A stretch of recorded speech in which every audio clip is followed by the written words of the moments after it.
Hello, this video is of the WeShipFloors Arctic Circle stone plastic composite flooring.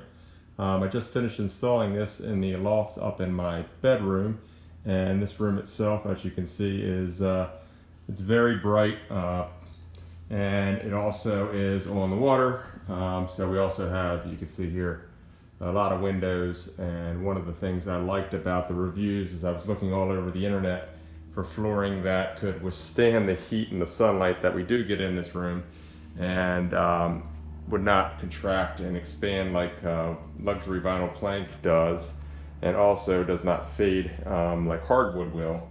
So a lot of the reviews said that this flooring would hold up very well. It also supposed to take a lot of banging and dinging, and I didn't really want something that I would have to worry about refinishing or scratches and dings.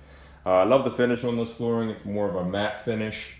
Anybody that's had a real shiny hardwood floor or shiny finish, as you can see, seems to show all the imperfections.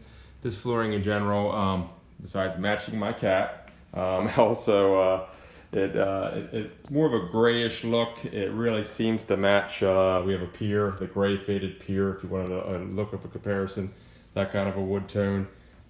Very easy to install. It went down very nicely once you get the hang of it, and it seats and clicks very well. A couple of times I took it up and put it back down in rows just to kind of get the pattern that I liked. And the service was great. It was free shipping. They tend to sell it, on and off sale here and there. And my intention is to finish off the rest of my second floor with the same exact flooring as the project continues. Any other questions? Call WeShipFloors, a good company to deal with.